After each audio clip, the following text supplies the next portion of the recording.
आज का हमारा टॉपिक है कि प्री एक्लेम्शिया जो है एक प्रेग्नेंट लेडी के बॉडी के कौन से ऑर्गन्स को अफेक्ट करता है। Pre eclampsia is two stage disorder. What does it mean? It means के फर्स्ट ऑफ ऑल जो है प्लेसेंटल एरिया में हमने फर्स्ट पार्ट में डिस्कस कर लिया था, जो प्लेसेंटल एरिया में जो है वो प्रॉब्लम आएगी। अब सेकेंडली जो प्रॉब्लम आ रही है वो आ रही है ऑर्गन्स में। प्री एक्लेम्शिया की जो प्रेग्नेंट लेडी होंगी, अब जो प्लेसेंटा के पार्ट के बारे में हमने डिस्कशन कर ली, उसके बाद जो है ये ऑर्गन्स पे अफेक्ट, प्रेग्नेंट लेडी के ऑर्गन्स पे अफेक्ट करने लगता है और वो वेरियस साइन और सिम्टम्स हमें शो करने लगते हैं। ये जो ऑर्गन्स हमारे अफेक्ट हो रहे होते हैं किस वजह से हो रहे होते हैं? ये वेजोस्पाज्म और एंडोथेलियल डिसफंक्शन की वजह से हो रहे होते हैं। वेजोस्पाज्म का मतलब है ब्लड वेसल्स का नैरो हो जाना, और एंडोथेलियल डिसफंक्शन का क्या मीनिंग है? जो हमारे पास लाइनिंग होती है ब्लड वेसल्स में, एंडोथेलियल लाइनिंग, वो जो है उसके बहुत सारे फंक्शंस होते हैं, जिसमें से जब वो फंक्शन डिस्टर्ब हो जाते हैं तो उसको हम एंडोथेलियल डिसफंक्शनिंग कहते हैं। इन प्री एक्लेम्शिया जो सबसे ज़्यादा एक ऑर्गन डैमेज होता है या सफ़र करता है वो किडनी है।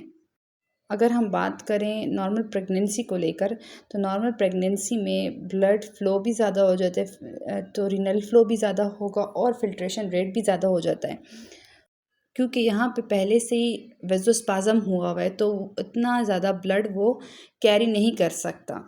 तो क्या नतीजा निकलेगा कि वहाँ पे डिक्रीज ब्लड फ्लो होगा, इस्कीमिया, जैसे मैंने आपको प्लेसेंटा के उसमें बताया था।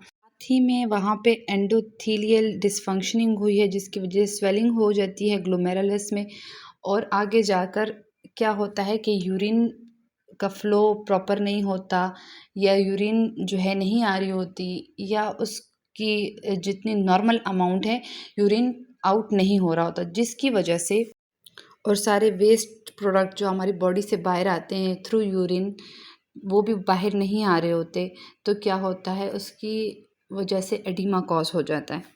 ये हमारे पास लिवर को भी डैमेज करेगा। SGPT, ALT, AST, ये सारे जो हैं हमारे पास क्या होंगे, रेज आएंगे। मिल will having right hypogastric pain or epigastric pain. This will be the symptom which will come across due to liver damage, or we can say due to preeclampsia. What changes will take place in placenta? Now we will talk about placenta. Placenta में कौन कौन सी changes आएंगी? Placenta क्योंकि उसे proper blood supply नहीं मिल रहा है, ischaemic हो रहा है, हाइपोक्सिया हो रहा है वहाँ पे, तो जिसकी वजह से प्लेसेंटा अब्रप्शन हो जाएगी, प्लेसेंटा जो है वो सेपरेट होने लग जाएगा। There will be also oligohydramnias, and due to oligohydramnia there is many chances of IUGR, intrauterine growth restriction. Baby को अपनी प्रॉपर नरिशमेंट नहीं मिल रही, तो जिसकी वजह से बेबी की जो ग्रोथ है वो प्रॉपर नहीं हो पाएगी। हैं कि कार्डियोवेस्कुलर और लंग्स को ये कैसे अफेक्ट करेगी pre eclampsia.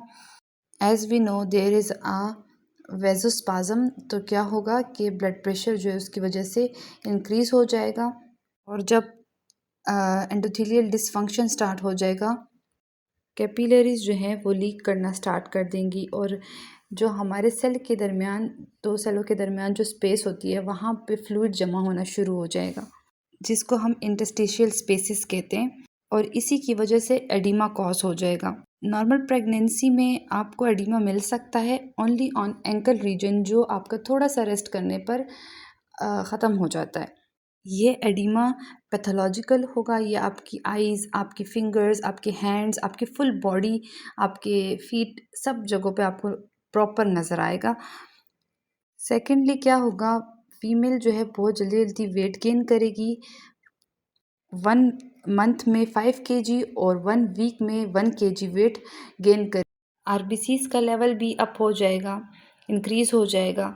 As we no कि एंडोथेलियल डिसफंक्शन हो रहा है, जिसकी वजह से फ्लूइड जो है इंटरस्टिशियल स्पेसेस में फिल्ड हो चुका है, जमा हो चुका है, जिसकी वजह से प्लाज्मा ऑलरेडी, अगर ब्लड लॉस होगा तो प्लाज्मा ऑलरेडी वहाँ पे जमा है, तो इस लेडी के लिए या इस वुमेन के लिए अगर आफ्टर डिलीवरी या डिलीवरी के दौरान अगर ये पेशेंट का ब्लड लॉस ज़्यादा होगा तो ये शॉक में जल्दी चली जाएगी। प्लेटलेट काउंट जो है वो आपको डिक्रीज़ मिलेगा।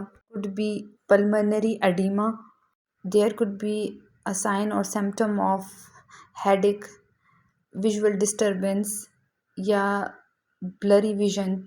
अब वो कंडीशन आ चुकी है कि अब यहाँ पे सीएनएस मतलब सेंट्रल नर्वस सिस्टम जो है वो भी इन्वॉल्व हो गया है, जिसकी वजह से पेशेंट को जो है अब एक्लेम्पशिया मतलब कन्वोल्यूशंस या फिट्स आएंगे।